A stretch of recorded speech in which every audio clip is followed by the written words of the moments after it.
খ্রিস্টান ধর্ম ছাড়া বাকি সব কিছুই হলো শয়তানের পূজা, ইসলামও শয়তানের পূজা। কিন্তু আমি এটাকে সেভাবে দেখি না, কারণ যদি এটা শয়তানের পূজাই হতো তবে এটি বিশ্বের ১ নম্বর ধর্ম হতো না। আমি জানতে চাই সেই বিশেষ জিনিসটি কি যার কারণে মানুষ এত ইসলাম ধর্ম গ্রহণ করছে। হৃদয়ের প্রশান্তি।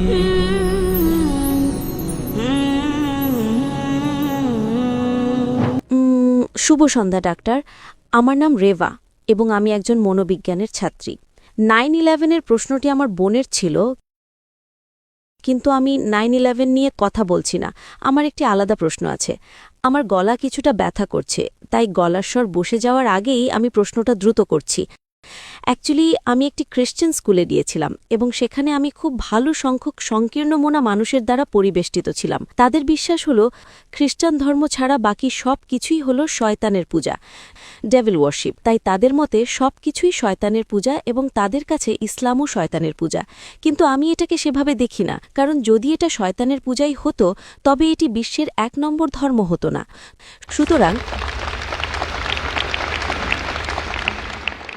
পরিষ্কারভাবে ইসলামে এমন কিছু আছে যা খ্রিস্টান ধর্মে নেই, যে কারণে এটি এত সফল এবং অনেক মানুষ এর মধ্যে আছে।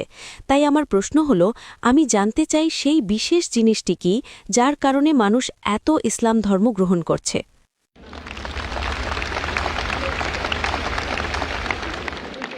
বোন প্রশ্ন করলেন যে তিনি একটি খ্রিস্টান স্কুলে গিয়েছিলেন এবং তিনি খ্রিস্টানদের দ্বারা পরিবেষ্টিত ছিলেন, যাদের তিনি সংকীর্ণ মনা বলছেন। এখানে আপনি উদারমনা মানুষদের দ্বারা পরিবেষ্টিত, মাশাআল্লাহ। তো তিনি বললেন যে খ্রিস্টান ধর্ম বলে খ্রিস্টান ধর্ম ছাড়া বাকি সবকিছু শয়তানের পূজা, কিন্তু তিনি বলছেন যে ইসলাম দ্রুত বর্ধনশীল ধর্ম যার অনুসারী সর্বাধিক। তাহলে সেই ভেতরের বিষয়টা কি যার প্রতি মানুষ অনুপ্রাণিত হচ্ছে? বোন, আমি এই দাওয়ার ধর্মপ্রচারের কাজে ২০ বছরেরও বেশি সময় ধরে আছি। ২০ বছরেরও বেশি সময় ধরে আমি এই দাওয়ার ময়দানে আছি এবং আমি অনেক মানুষের সাথে দেখা করেছি যারা খ্রিস্টান ধর্ম, হিন্দু ধর্ম, বৌদ্ধ ধর্ম, শিখ ধর্ম থেকে ইসলামে ফিরে এসেছে এবং প্রত্যেকেই ভিন্ন ভিন্ন জিনিস দ্বারা অনুপ্রাণিত হয়েছে। কিন্তু আমার জরিপে যারা ইসলাম গ্রহণ করেছে তাদের মধ্যে সবচেয়ে সাধারণ কারণটি হল এক ঈশ্বরের প্রতি বিশ্বাস, একেশ্বরবাদ।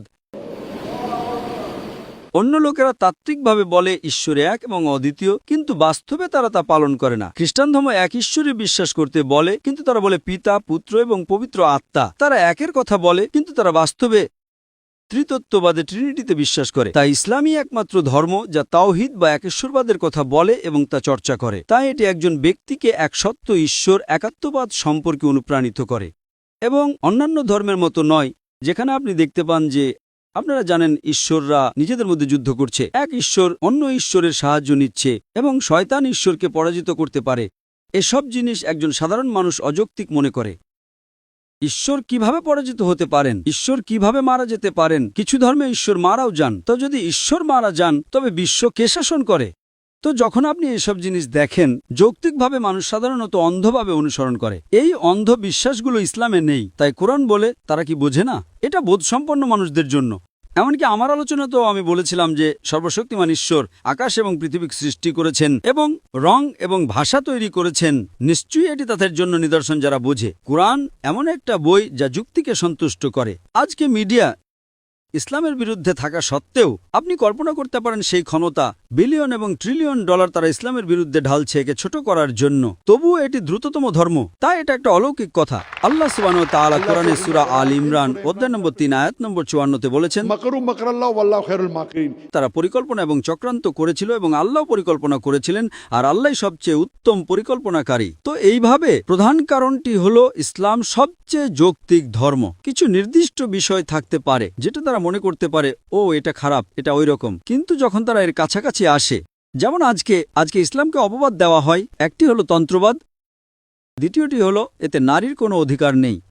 যদি ইসলামে নারীর কোনো অধিকার না থাকে, তবে আজকে যেসব আমেরিকানরা ইসলাম গ্রহণ করছে তাদের 2/3 হলো নারী। কেন আমেরিকান নারীরা ইসলাম গ্রহণ করছে? যেসব ইউরোপীয়রা ইসলাম গ্রহণ করছে তাদের 2/3 নারী। যদি ইসলাম এমন একটা ধর্ম হয় যা নারীদের অধিকার দেয় না, তবে কে ইউরোপীয় এবং আমেরিকান নারীদের ইসলাম গ্রহণ করতে বাধ্য করছে? কারণ তারা নিরাপত্তা খুঁজে পায়। তারা বিশ্বে ঘুরেছে এবং দেখেছে উদারীকরণ এবং আধুনিকীকরণ নিয়ে কথা বলে তারা বুঝতে পারে প্রকৃত শান্তি ইসলামের ধর্মে। তো যখন তারা সত্যি চর্চা করে, কিছু মানুষ সত্যি অনুপ্রাণিত হতে পারে, ঠিক আছে হিজাব আছে তাই ইসলাম গ্রহণ করে, কিছু মানুষ শুধু আজান শুনে এবং তার ইসলাম গ্রহণ করে। তো মানুষের ভিন্ন ভিন্ন বিষয় থাকে, কিন্তু মূল বিষয় প্রধান কারণটি হলো তাওহীদ। তাই তারা যা কিছুতে অনুপ্রাণিত হোক না কেন, একবার যখন তারা তাওহীদে আসে, এক ঈশ্বরের প্রতি বিশ্বাস, তিনিই আমাদের স্রষ্টা, তিনিই আমাদের পালনকর্তা, তিনিই আমাদের লালনকর্তা, যেটা ছিল আমার আজকের আলোচনার মূল বিষয়, তখন এবং এই মানুষগুলো যারা ইসলাম গ্রহণ করে তারা মুসলিম পরিবারে জন্ম নেওয়া মানুষদের চেয়েও বেশি ধার্মিক হয়ে ওঠে।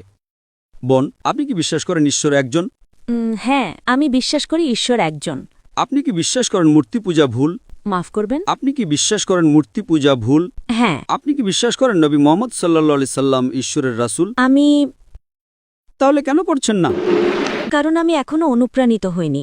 আমি অনুপ্রাণিত হতে চাই। অনুপ্রেরণার মতো কিছু নেই। যদি আপনি বলেন আপনি চান, যদি কেউ আপনাকে বাধা দিয়ে থাকে, আমি অনুপ্রাণিত হতে চাই। আমি জানতে চাই যে এটাই সত্য এবং একমাত্র পথ। সেটা ঠিক আছে। হতে পারে আপনার লেকচারে আসাটা যথেষ্ট অনুপ্রেরণা নয়। আপনার মাইক্রোফোনের সামনে এসে এই প্রশ্নটা জিজ্ঞাসা করাটাই আপনার জন্য যথেষ্ট অনুপ্রেরণা। যেহেতু আপনি বিশ্বাস করেন ঈশ্বর একজন, যেহেতু আপনি বিশ্বাস করেন মূর্তি পূজা ভুল, এবং আপনি যদি কোরআনে বিশ্বাস করেন, আপনি কি কোরআন পড়েছেন বোন? না। আমি আপনাকে অনুরোধ করব কোরআন পড়ার জন্য, এবং আপনি যদি কোরআন পড়েন তবে আপনি ইসলাম সম্পর্কে আরও বুঝতে পারবেন। এবং আমি গতকাল একটা আলোচনা করেছিলাম বিভিন্ন ধর্মগ্রন্থে নবী মুহাম্মদ সাল্লাল্লাহু আলাইহি সাল্লাম, এবং আমি হিন্দু ধর্মগ্রন্থে, খ্রিস্টান ধর্মগ্রন্থে, ইহুদি ধর্মগ্রন্থে, বৌদ্ধ ধর্মগ্রন্থে নবী মুহাম্মদ সাল্লাল্লাহু আলাইহি সাল্লামের উদ্ধৃতি দিয়েছিলাম। শুধুমাত্র যদি আপনি, যেহেতু আপনার পিছনের ব্যাকগ্রাউন্ড হিন্দু ধর্ম আমি বিশ্বাস করি। না, আমি খ্রিস্টান ধর্মের। খ্রিস্টান ধর্ম? যদি আপনার ব্যাকগ্রাউন্ড খ্রিস্টান ধর্ম হয়, আপনি কি বাইবেল পড়েছেন?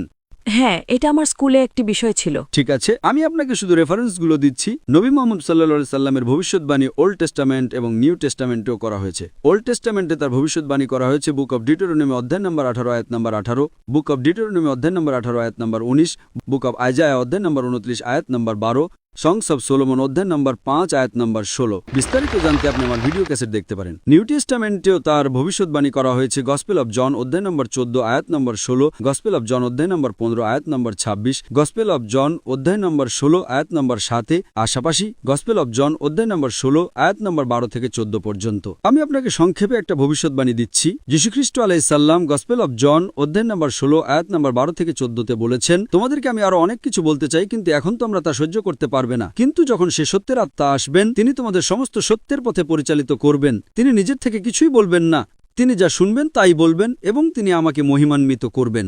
যীশুখ্রিস্ট আলাইহিস সালামের এই ভবিষ্যৎবাণী যে তোমাদেরকে আমি আরো অনেক কিছু বলতে চাই, কিন্তু এখন তোমরা তা সহ্য করতে পারবে না। কিন্তু যখন সে সত্যের আত্মা আসবেন, তিনি তোমাদের সমস্ত সত্যের পথে পরিচালিত করবেন। তিনি নিজের থেকে কিছুই বলবেন না, তিনি যা শুনবেন তাই বলবেন, এবং তিনি আমাকে মহিমান্বিত করবেন। এটা মুহাম্মদ সাল্লাল্লাহু আলাইহি সাল্লাম ছাড়া আর কাউকে বোঝায় না, কারণ এখানে বলা হয়েছে তিনি নিজের থেকে কিছুই বলবেন না, তিনি যা শুনবেন তাই বলবেন। এবং আপনি নবী মুহাম্মদ সাল্লাল্লাহু আলাইহি সাল্লামের ইতিহাস জানেন যে সর্বশক্তিমান ঈশ্বর প্রধান ফেরেশতা জিবরাইল আলাইহিস সালামের মাধ্যমে নবী মুহাম্মদ সাল্লাল্লাহু আলাইহি সাল্লামকে ওহী পাঠাতেন। তিনি যা পেতেন তা হুবহু রিপিট করতেন, এবং তিনি আমাকে মহিমান্বিত করবেন। আপনি যদি দেখেন ঈশ্বরের কোনো দূত, কোনো ব্যক্তি যিনি নিজেকে নবী বলে দাবি করেছেন, তিনি নবী মুহাম্মদ সাল্লাল্লাহু আলাইহি সাল্লাম ছাড়া আর কেউ নবী যিশুকে মহিমান্বিত করেননি। তাই বাইবেলে উল্লেখ আছে যে এই মানুষটা আসবেন, তিনি আমাকে মহিমান্বিত করবেন। এবং আমি আপনাকে অন্য যে রেফারেন্সগুলো দিয়েছি সেগুলো শেষ এবং চূড়ান্ত নবী মুহাম্মদ সাল্লাল্লাহু আলাইহি সাল্লামের আগমনের দিকে ইঙ্গিত করছে। এবং এমনকি কোরআনও এটা বলে। এটা কোরআনের সূরা আস-সাফ অধ্যায় নম্বর 6 আয়াত নম্বর 6 উল্লেখ আছে যে যীশুখ্রিস্ট আলাইহিস সালাম বনি ইসরাইল অর্থাৎ ইসরায়েলের লোকেদের বা ইহুদিদের কাছে একটা রাসূল হিসেবে প্রেরিত হয়েছিলেন, এবং তিনি বলেছিলেন, আমি তোমাদের একটা রাসূলের সুসংবাদ দিচ্ছি যিনি আসবেন, যার নাম হবে আহমদ। এবং আহমদ হল নবী মুহাম্মদ সাল্লাল্লাহু আলাইহি সাল্লামের দ্বিতীয় নাম। নবী মুহাম্মদ সাল্লাল্লাহু আলাইহি সাল্লামের ভবিষ্যৎবাণী শুধুমাত্র বাইবেলের ওল্ড টেস্টামেন্ট এবং নিউ টেস্টামেন্টে নেই, এমনকি বেদে, পুরাণে, হিন্দু ধর্মগ্রন্থে, পার্সি ধর্মগ্রন্থে, বৌদ্ধ ধর্মগ্রন্থেও তার ভবিষ্যৎবাণী করা হয়েছে। যেমনটি আমি আগেও বলছিলাম যে যদিও ধর্মগ্রন্থগুলো পরিবর্তন করা হয়েছে, যদিও ধর্মগ্রন্থগুলো বিকৃত করা হয়েছে, তবুও সেই ধর্মগ্রন্থের আয়াতগুলোতে এক ঈশ্বরের বা তৌহিদের এবং নবী মুহাম্মদের শেষ ও চূড়ান্ত রাসূল হওয়ার অবশিষ্টাংশ রয়ে গেছে। এখন ডাক্তার, যেহেতু আমি আসলে কখনো কোরআন পড়িনি, আমি কি বিনীতভাবে পবিত্র কোরআনের একটি অনুবাদ কপি চাইতে পারি? অবশ্যই। আমি আমার স্ত্রীকে অনুরোধ করব কোরআনের একটি অনুবাদ হস্তান্তর করতে। তিনি ইনশাআল্লাহ অনুবাদটি দেবেন, এবং আমি আপনাকে অনুরোধ করব অনুগ্রহ করে অনুবাদটি পড়ুন, এবং ইনশাআল্লাহ যদি আপনার কোনো প্রশ্ন থাকে তবে আপনি স্থানীয় কোনো দাওয়া সংস্থা বা ইসলামিক ইনফরমেশন সার্ভিসেসকে জিজ্ঞাসা করতে পারেন, অথবা আপনি আমাদের কাছে লিখতে পারেন, ইমেল করতে পারেন। এটি একটি গ্লোবাল ভিলেজ, বিশ্বগ্রাম। আপনি islam@irf.net এ ইমেল পাঠাতে পারেন। এটি ইসলামিক রিসার্চ ফাউন্ডেশন সংস্থার সংক্ষিপ্ত রূপ, এবং ইনশাআল্লাহ আমরা আপনার সন্দেহ দূর করার জন্য আমাদের সর্বোচ্চ চেষ্টা করব। আশা করি প্রশ্নের উত্তর পেয়েছেন। ধন্যবাদ ডাক্তার। স্বাগতম।